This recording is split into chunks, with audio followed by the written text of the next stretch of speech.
ಆಕಾಶವಾಣಿ ಪ್ರದೇಶ ಸಮಾಚಾರ ಓದುತ್ತಿರುವವರು ಹರ್ಷವರ್ಧನ್ ಶೀಲ್ವಂತ್. ಭಾರತೀಯ ವಿಶ್ವವಿದ್ಯಾಲಯಗಳ ಒಕ್ಕೂಟ ಇಂದಿನಿಂದ ಏಪ್ರಿಲ್ 4ರವರೆಗೆ ದಾವಣಗೆರೆ ವಿಶ್ವವಿದ್ಯಾಲಯದಲ್ಲಿ ದಕ್ಷಿಣ ವಲಯ ಅಂತರ್ ವಿಶ್ವವಿದ್ಯಾಲಯಗಳ ಪುರುಷ ಮತ್ತು ಮಹಿಳಾ ಖೋ-ಖೋ ಪಂದ್ಯಾವಳಿ ಆಯೋಜಿಸಿದೆ. ಇಂದು ಸಂಜೆ 5 ಗಂಟೆಗೆ ಖೋ-ಖೋ ಕ್ರೀಡಾಕೂಟ ಉದ್ಘಾಟನೆಯಾಗಲಿದೆ. ಕರ್ನಾಟಕ, ಆಂಧ್ರಪ್ರದೇಶ, ತೆಲಂಗಾಣ, ತಮಿಳುನಾಡು, ಪುದುಚೇರಿ ಹಾಗೂ ಕೇರಳ ರಾಜ್ಯದಿಂದ ಒಟ್ಟು 178 ತಂಡಗಳು ಹಾಗೂ 3,000ಕ್ಕೂ ಹೆಚ್ಚು ಕ್ರೀಡಾಪಟುಗಳು ಭಾಗವಹಿಸಲಿದ್ದಾರೆ. ದಾವಣಗೆರೆ ವಿಶ್ವವಿದ್ಯಾಲಯದ ದೈಹಿಕ ಶಿಕ್ಷಣ ನಿರ್ದೇಶಕ ಪ್ರೊಫೆಸರ್ ವೆಂಕಟೇಶ್ ಪ್ರದೇಶ ಸಮಾಚಾರಕ್ಕಾಗಿ ಹೆಚ್ಚಿನ ಮಾಹಿತಿ ನೀಡಿದ್ದಾರೆ.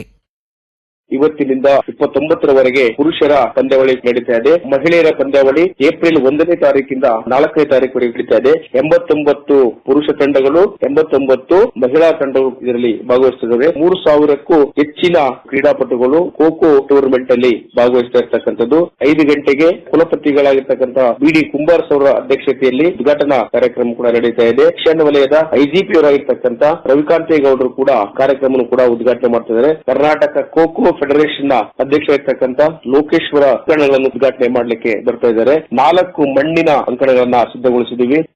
ರಾಜ್ಯದಲ್ಲಿಯೇ ಮಳೆಯ ಅಬ್ಬರ ಮುಂದುವರೆದಿದ್ದು ಒಟ್ಟು 9 ಜಿಲ್ಲೆಗಳ ವ್ಯಾಪ್ತಿಯಲ್ಲಿ ರಭಸದ ಮಳೆಯಾಗಿದೆ.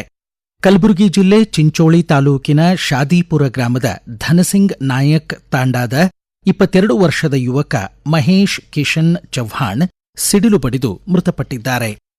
ಧಾರವಾಡದ ಉಪನಗರ ಪೊಲೀಸ್ ಠಾಣೆ ಎದುರು ಮರಗಳು ಉರುಳಿಬಿದ್ದ ಪರಿಣಾಮ ವಾಹನಗಳಿಗೆ ಧಕ್ಕೆಯಾಗಿದೆ. ಗದಗ ಜಿಲ್ಲೆಯ ನರಗುಂದ್, ಡಂಬಳ, ಮುಳುಗುಂದ್, ಮುಂಡರಗಿ ತಾಲೂಕಿನಲ್ಲಿ ಭಾರೀ ಮಳೆಯಾಗಿದ್ದು ದಿಂಡೂರು ತಾಂಡಾದಲ್ಲಿ 3 ಮನೆಗಳ ಮೇಲ್ಛಾವಣಿ ಹಾರಿ ಹೋಗಿವೆ. ಶಿವಮೊಗ್ಗ ಜಿಲ್ಲೆ ರಿಪ್ಪನ್ಪೇಟೆ ಸಮೀಪ ಬಾಳೂರಿನಲ್ಲಿ ಚಲಿಸುತ್ತಿದ್ದ ಬೈಕ್ ಮೇಲೆ ಏಕಾಏಕಿ ಮರ ಉರುಳಿಬಿದ್ದು ನೇರ್ಲೆ ಗ್ರಾಮದ 53 ವರ್ಷದ ಚಂದ್ರಶೇಖರ್ ಗಾಯಗೊಂಡಿದ್ದಾರೆ. ವಿಜಯಪುರ ಜಿಲ್ಲೆ ತಿಕೋಟಾದಲ್ಲಿ ಬಿರುಗಾಳಿ ಸಹಿತ ಆಲಿಕಲ್ಲು ಮಳೆಯಾಗಿದ್ದು ಲಕ್ಷಾಂತರ ರೂಪಾಯಿ ಮೌಲ್ಯದ ದ್ರಾಕ್ಷಿ ಬೆಳೆ ಹಾನಿಗೀಡಾಗಿದೆ. ಹಾವೇರಿ ಜಿಲ್ಲೆ ಬ್ಯಾಡಗಿ ತಾಲೂಕು ಮಾಸಣಗಿ ಗ್ರಾಮದ ಸುತ್ತಮುತ್ತ ದೊಡ್ಡ ಗಾತ್ರದ ಮಂಜಿನ ಗಡ್ಡೆಗಳು ಅಲ್ಲಲ್ಲಿ ಕೃಷಿ ಭೂಮಿಯಲ್ಲಿ ಬಿದ್ದಿದ್ದು ವಿದ್ಯುತ್ ಸಂಪರ್ಕ ಕಡಿತಗೊಂಡಿದೆ. ಏಪ್ರಿಲ್ 9ರಂದು ನಡೆಯಲಿರುವ ಬಾಗಲಕೋಟೆ ಹಾಗೂ ದಾವಣಗೆರೆ ದಕ್ಷಿಣ ವಿಧಾನಸಭಾ ಕ್ಷೇತ್ರಗಳ ಉಪಚುನಾವಣೆಯ ನಾಮಪತ್ರಗಳ ಪರಿಶೀಲನೆ ಕಾರ್ಯ ಮಂಗಳವಾರ ಮುಕ್ತಾಯಗೊಂಡಿದ್ದು ಅಭ್ಯರ್ಥಿಗಳು ತಮ್ಮ ನಾಮಪತ್ರ ವಾಪಸ್ ಪಡೆಯಲು ಇಂದು ಕೊನೆಯ ದಿನ. 2 ಕ್ಷೇತ್ರಗಳಲ್ಲಿ ಕಾಂಗ್ರೆಸ್ ಪಕ್ಷದಿಂದ ಬಂಡಾಯ ಅಭ್ಯರ್ಥಿಗಳು ಕಣಕ್ಕಿಳಿದಿದ್ದಾರೆ.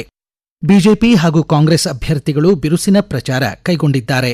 ಬಾಗಲಕೋಟೆ ವಿಧಾನಸಭಾ ಕ್ಷೇತ್ರದಲ್ಲಿ ಕಾಂಗ್ರೆಸ್ನಿಂದ ಉಮೇಶ್ ಮೇಟಿ ಹಾಗೂ ಬಿಜೆಪಿಯಿಂದ ವೀರಣ್ಣ ಚರಂತಿಮಠ್ ಮನೆ ಮನೆಗೆ ತೆರಳಿ ಮತಯಾಚಿಸಿದರು. ದಾವಣಗೆರೆ ದಕ್ಷಿಣ ವಿಧಾನಸಭಾ ಕ್ಷೇತ್ರ ವ್ಯಾಪ್ತಿಯಲ್ಲಿ ಕಾಂಗ್ರೆಸ್ ಅಭ್ಯರ್ಥಿ ಸಮರ್ಥ್ ಶಾಮನೂರು ಹಾಗೂ ಬಿಜೆಪಿ ಅಭ್ಯರ್ಥಿ ಶ್ರೀನಿವಾಸ್ ದಾಸಕರಿಯಪ್ಪ ಮತಯಾಚಿಸಿದರು.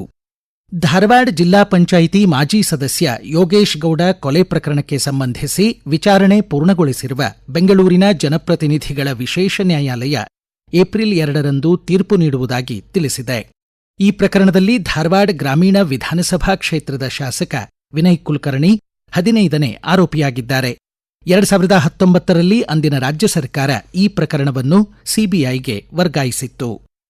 ಉತ್ತರ ಕನ್ನಡ ಜಿಲ್ಲೆ ಸಿದ್ದಾಪುರ ತಾಲೂಕು ಹಳ್ಳಿಬೈಲ್ನ 48 ವರ್ಷದ ಪುರುಷರೋರ್ವರಿಗೆ ಕ್ಯಾಸನೂರು ಮಂಗನ ಕಾಯಿಲೆ ಕೆಎಫ್ಡಿ ತಗುಲಿರುವುದು ಪತ್ತೆಯಾಗಿದೆ. ಅವರ ಆರೋಗ್ಯ ಸ್ಥಿರವಾಗಿದ್ದು ಶಿರಸಿಯ ಪಿಜಿ ಆಸ್ಪತ್ರೆಗೆ ದಾಖಲಿಸಲಾಗಿದೆ ಎಂದು ವರದಿ ತಿಳಿಸಿದೆ. ಗದಗ್ ಕೆಎಲ್ಇ ಸಂಸ್ಥೆಯ ಕಲಾ ಹಾಗೂ ವಾಣಿಜ್ಯ ಮಹಾವಿದ್ಯಾಲಯದ ಎನ್ಎಸ್ಎಸ್ ಘಟಕ ಬೇಸಿಗೆಯಲ್ಲಿ ಪಕ್ಷಿಗಳ ರಕ್ಷಣೆಗೆ ಕುಡಿಯುವ ನೀರು ಹಾಗೂ ಕಾಳುಗಳನ್ನು ವ್ಯವಸ್ಥೆಗೊಳಿಸಿದೆ. ಎನ್ಎಸ್ಎಸ್ ಸ್ವಯಂ ಸೇವಕರು ತಮ್ಮ ಮಹಾವಿದ್ಯಾಲಯ ಹಾಗೂ ಸುತ್ತಲಿನ ಬಡಾವಣೆಗಳಲ್ಲಿ ಪಕ್ಷಿಗಳಿಗೆ ಸಮುದಾಯದ ಆಸರೆಗಾಗಿ ಜನಜಾಗೃತಿ ಮೂಡಿಸಿದರು. ಶಿವಮೊಗ್ಗ ವನ್ಯಜೀವಿ ವಿಭಾಗದ ಸಕ್ರೆಬೈಲು ವನ್ಯಜೀವಿ ವಲಯದ ಆನೆ ಬಿಡಾರದಲ್ಲಿ 24 ಆನೆಗಳ ಪಾಲನೆ ಪೋಷಣೆ ಕೈಗೊಳ್ಳಲಾಗುತ್ತಿದೆ. ಬಿಡಾರದಲ್ಲಿ 18 ಗಂಡು, 3 ಹೆಣ್ಣು ಮತ್ತು 3 ಮರಿ ಆನೆಗಳಿವೆ. ಆನೆಗಳ ಸಮಗ್ರ ಆರೈಕೆ ನಿರ್ವಹಣೆ ಬಗ್ಗೆ ಅಗತ್ಯ ಕ್ರಮಗಳ ಶಿಫಾರಸಿಗೆ ದುಬಾರೆ ಆನೆ ಶಿಬಿರದ ನಿವೃತ್ತ ಉಪನಿರ್ದೇಶಕ ಡಾ ಎಲ್ ಚಟ್ಟಿಯಪ್ಪ ನೇತೃತ್ವದ 5 ಪಶುವೈದ್ಯರ ಸಮಿತಿ ರಚಿಸಲಾಗಿದೆ ಎಂದು ಪ್ರಕಟಣೆ ತಿಳಿಸಿದೆ. ಚಾಮರಾಜನಗರ ಜಿಲ್ಲೆ ಗುಂಡ್ಲುಪೇಟೆ ತಾಲೂಕು ಚನ್ನಮಲ್ಲಿಪುರ ಗ್ರಾಮದ ಬಾಳೆತೋಟ ಹಾಗೂ ಆಸುಪಾಸಿನಲ್ಲಿ ಮರಿಯೊಟ್ಟಿಗೆ ತಾಯಿ ಹುಲಿ ಬೀಡುಬಿಟ್ಟಿದೆ. ಅರಣ್ಯ ಇಲಾಖೆಯ ಮದ್ದೂರು ಮತ್ತು ಮೂಲೆಹೊಳೆ ಸಿಬ್ಬಂದಿ ಹುಲಿಗಳ ಚಲನವಲನದ ಮೇಲೆ ಡ್ರೋನ್ ಕ್ಯಾಮೆರಾ ಬಳಸಿ ನಿಗಾವಹಿಸಿದ್ದಾರೆ. ಇಲ್ಲಿಗೆ ಪ್ರದೇಶ ಸಮಾಚಾರ ಮುಕ್ತಾಯವಾಯಿತು. ನಮ್ಮ ಮುಂದಿನ ರಾಷ್ಟ್ರೀಯ ವಾರ್ತಾ ಪ್ರಸಾರ ಮಧ್ಯಾಹ್ನ 1:10 ನಿಮಿಷಕ್ಕೆ.